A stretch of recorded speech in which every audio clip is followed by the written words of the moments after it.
Joining me again. Had such a wonderful time with him the last time he was here, and I think such powerful information. And so my guest today is John Bruna. So John, from the Way of Compassion Foundation. I keep wanting to say center. So maybe we're all centered as we with the compassion and so forth. A lot of what you work with is the art of mindfulness. Right? So explain what's the art of mindfulness. I think people hear that, but you use it in a very powerful way, and that's really a lot of the work that you do, right? Yes, and as you're correct, it is the sort of cornerstone of the tools that we provide people with the Way of Compassion. Mindfulness, it's a buzzword now. You know, right. Mindfulness in education, mindfulness is mindful living. And over the last 50 years, it has really started to really grow to a point where we now have universities and institutions of higher learning. Statistics have shown the benefits of mindfulness in so many different ways. And one of the things that is often lacking, I think, in the definition, and I'm just going to give you sort of the generic definition of mindfulness that people use, is present moment awareness. Present moment awareness. We're here, we're in this moment. My mind's not worrying about tomorrow or what I just didn't do or the fact that I didn't silence my phone before we started the show. You know, my mind is here. So I'm in this moment. That's one part. Being in the now type of situation. Being now, being present. I'm listening to you. I see you. Right. And I'm here and I'm listening. Present. In a non-judgmental way. Okay, and that's the interesting part. In a non-judgmental way. It means that I'm not projecting a lot of judgment about, well, this show's going to be this way, this show's going to be that way, or, you know, we often project into the moments of our life. We see someone with a bumper sticker that, you know, we don't like.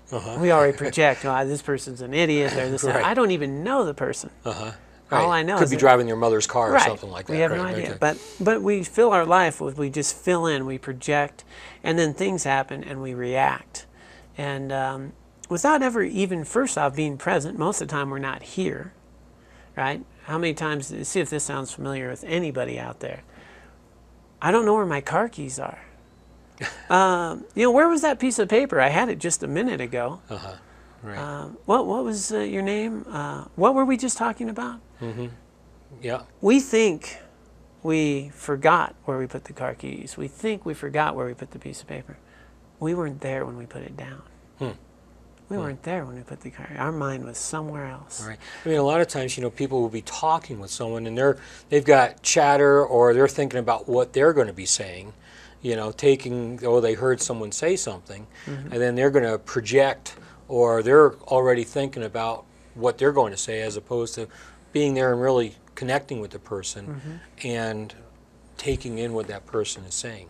Yeah, so, and we're all guilty of that, right? That whole projecting onto that. As a matter of fact, there's a great TED Talk by a guy named John Francis. He went silent for 17 years, I believe. Wow. No, 22 years. No, okay, he walked for 22 years and he was silent for 17. And in that time, he actually got a bachelor's degree, a master's degree, a PhD, and taught courses without speaking. Incredible. And so he didn't just sit up on a hill somewhere. No, he lived life, he learned, and he was. It's a great TED Talk, but one of the reasons he started being silent was because he found the value in listening. He found that he had stopped listening, that he was already projecting what the person was going to say and responding, and, you know, thinking about that beforehand. And he found he learned so much more by listening. An incredible journey. So amazing with that, though. I mean, would that. So what would it mean then to be mindful? I mean, is that what you're talking about? So we started with first being here. Second, not projecting. I don't know if this moment's going to be, you know, good, bad. You know, non-judgment. This is not a good person, bad person. You know, somebody comes in the door, you know, we immediately, what they're wearing, how they're going to be, you know, I've already summed them up, and they haven't even said a word. So most of the modern day definition is present moment awareness in a non-judgmental way. Just not resisting the moment, being open to the moment, not projecting how things are going to turn out, and just being present and going with it.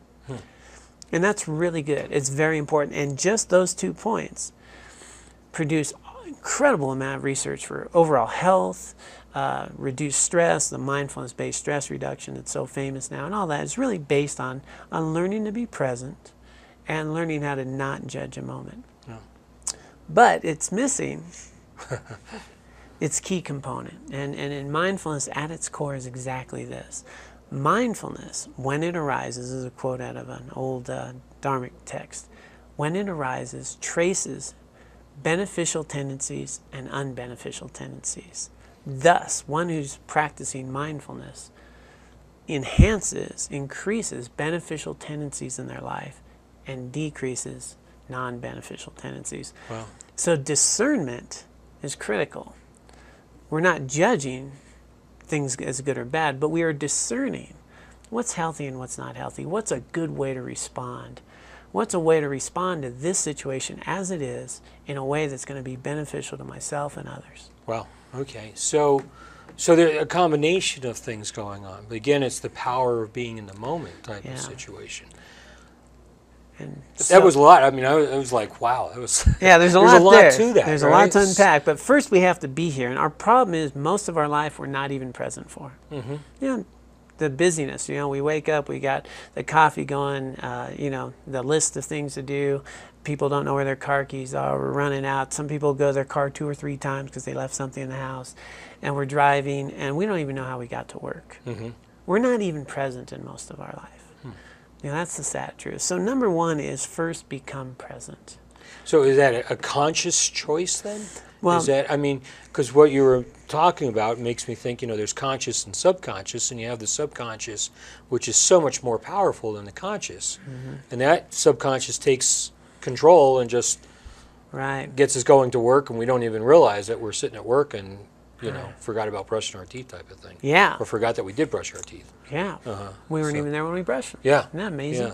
Yeah. And so I'll use a different wording as sort of the conventional mind. We have this busy mind, and this mind it hijacks our life. It's thinking thoughts. It's always going. It's got stuff going on all the time. As a matter of fact, one of my teachers out in Boston has a great line. He says, so you can decide, you can tell your mind, I'm going to be silent. And your mind will say, good, let's talk about it.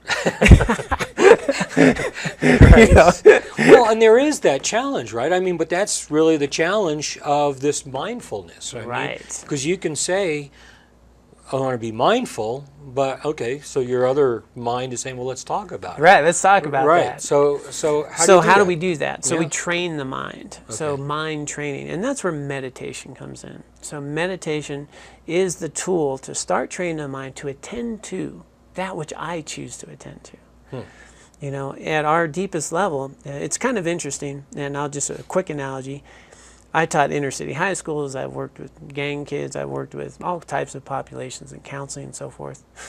And I've lived at every socioeconomic level there is, from under a bridge to a Buddhist monastery to a corporate manager to an auto mechanic. I've lived at these things, so I've found some pretty universal truths. And I've found that I've never met the person who can't make a list of 5 things they know they can do to improve their life. Right. We can make the list, 5 things to do. Next question. Why don't you do the list? What is it that prevents us from doing the things that are healthy in our life? And that is the journey of living a meaningful life, is to remove that obstacles, our habits, our tendencies, the unhealthy ones that are preventing us from doing the things that we know will make our life good. And that's where training the mind, having some free will in our life. The busyness of the mind is actually taking us away from our free will. We can sit down and make the list. This is how I would like to live my life. And then I go do this. Right. So you mentioned, though, that that's the journey then of life, which kind of what I hear then is that, you know, the journey is not one step. I mean, the journey just doesn't happen. But yes, we have these things we want to be doing, we know we should be doing, but we do things that we either sabotage ourselves with or find other, or get distracted or habituate things, it. right, and habituate it. So there's the journey then that we're on. So that brings us back to now we need to train an unwieldy mind. And this unwieldy mind has got habits and tendencies and qualities. And so now I want to bring it and start training it to start having some attention in my own life. And so that's where meditation comes in. And so a big piece of any mindfulness training is meditation. And meditation, I want to kind of dispel a bunch of myths about. You know, you don't have to go climb a high mountain, sit full lotus position, and disappear for 3 years. Meditation, we can start in very short, very doable things in the regular chair. When I first started meditating, it was 10 minutes a day. Something you do 10 minutes a day, every day, will have the cumulative effect, much like the fluoride you were talking about, unfortunately, in that case. But this is a better... Yeah, this is a healthy, beneficial cumulative effect. Okay, We start training the mind a breath at a time, and 10 minutes a day can build up. I started at 10, eventually got to 15, and so forth, and built on. It ultimately led me to being a Buddhist monk. But back when I sat for 10 minutes, it felt like an eternity. So training the mind, and one of the most important, useful tools is mindfulness of breath. Very common, basic, solid meditation. It's really good for your health. It is incredible for your health. It just releases all kinds of blocked prana and different things to just be in relaxed state of mind and breathing without a busy mind. Incredible health. So we want to train the mind, and I would always recommend mindfulness of breath first. And it's just as simple as sitting up straight in a chair. I'm in a chair, I'm sitting up straight, and I like to have my tongue touch the roof of the mouth, helps me let the saliva go down, and just start becoming aware of each breath as it enters and exits my body. I want my body relaxed. Through the nose, through the mouth? Nose is ideal. Tongue touching roof of the mouth, breath coming through the nostril, and just being aware of the sensations of breath. And just doing that for a little while. You start 5 minutes a day, you can increase that out. And you actually, believe it or not, one of the big mysteries, secrets of life, is you're actually breathing 24 hours a day. Most people aren't aware of it, but we are. And what that does is it brings us into where I am telling my mind to go here. When you start, your mind will want to talk about it. And that's fine. It's no big deal. You're not doing it wrong. The mind does that. You catch it, you relax, you bring the mind back. Don't mind judge wanders, yourself on don't that. judge. No, mind's going to do this. That's what it does. Right. The mind wanders 1,000 times in 10 minutes. You bring it back 1,001. And now you're training the mind. One mindful breath, you are doing it right. Period. So that takes a lot of pressure off of people. Yeah. To you be wanna let able go to of do that. this, right? So it's not, do you meditate or don't you meditate? Here's how you can meditate Right.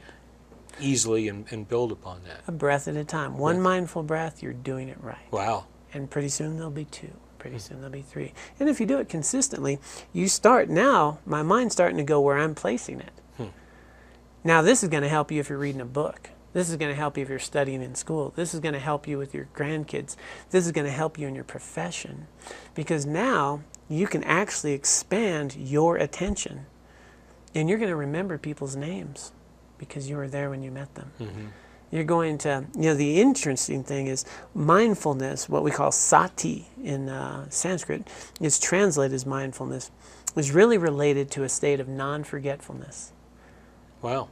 Attention, non-forgetfulness. And it's not just this moment. Because I'm aware of this moment, I remember it from when it was yesterday. I remember what I did yesterday.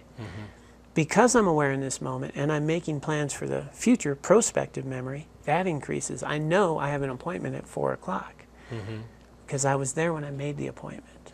So it's not just being in this moment, being present. I'm going to remember past moments. I'm going to remember future moments. And my overall attention span increases.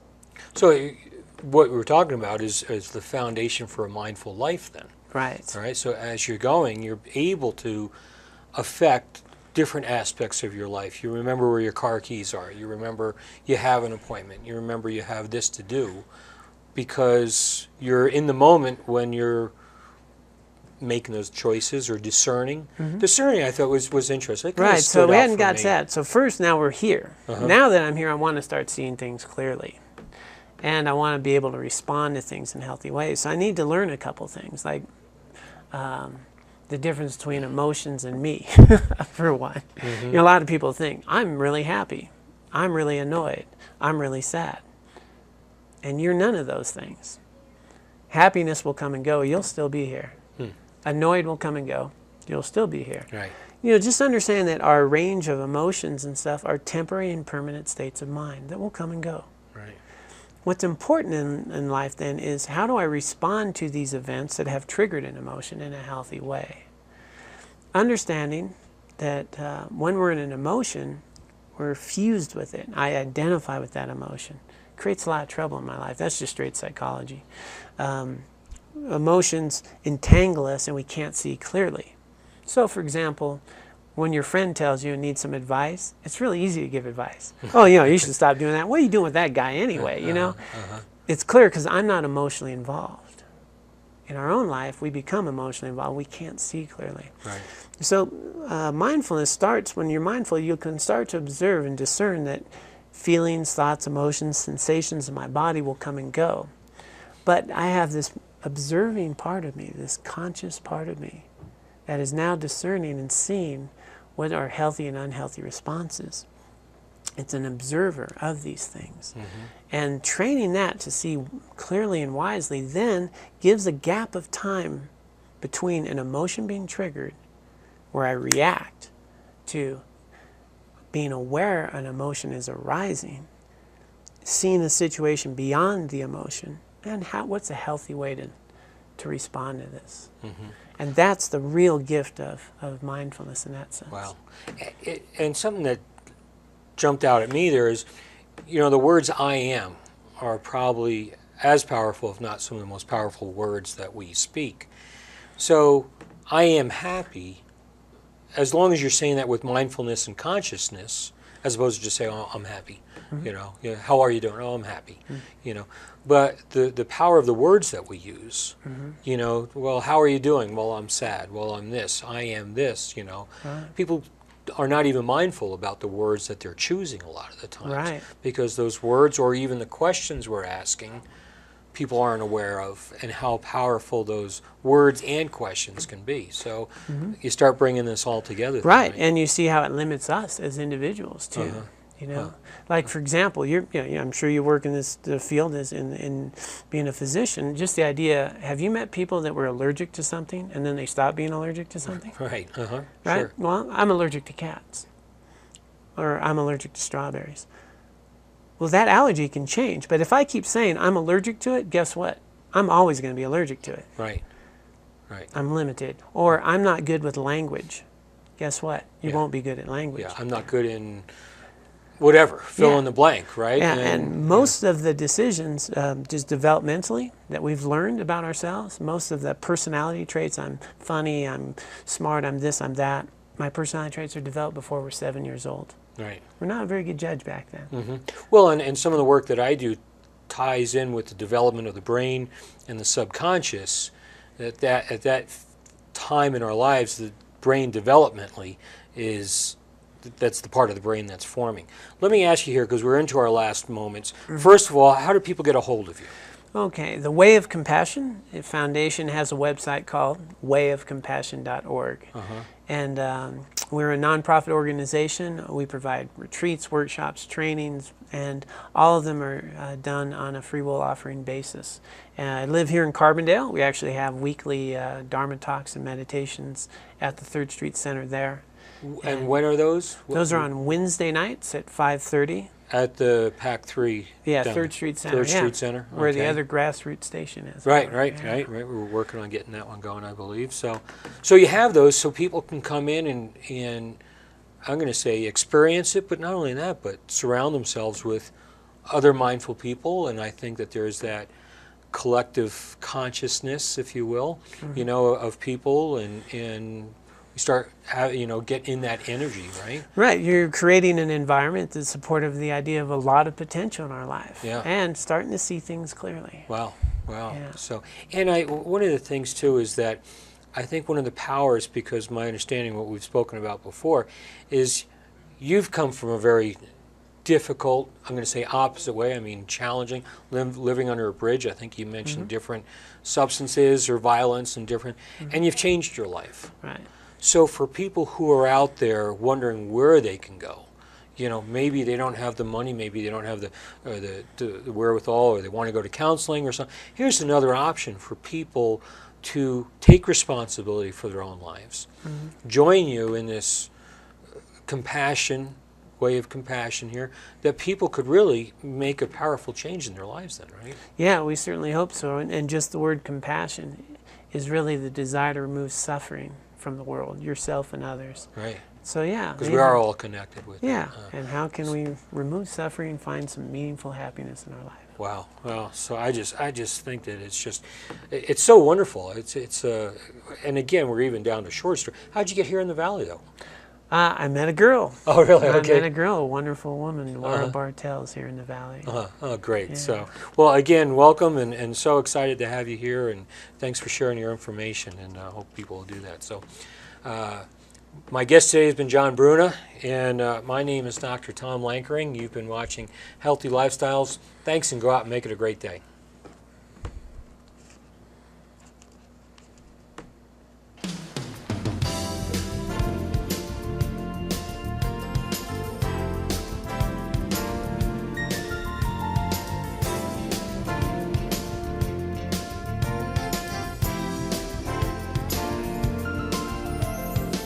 Hi, I'm Dr. Dave Jensen with the Wynn Health Institute and Aspen Diagnosis and Decompression, with a convenient location on 3rd and Main, 400 West Main, specializing in chiropractic sports medicine with great massage therapists, acupuncture, and gyrotonic therapy. We feature state-of-the-art technology like spinal decompression, high-resolution breast thermography, and hyperbaric oxygen. You can also stop by to test your antioxidant level or your vascular score.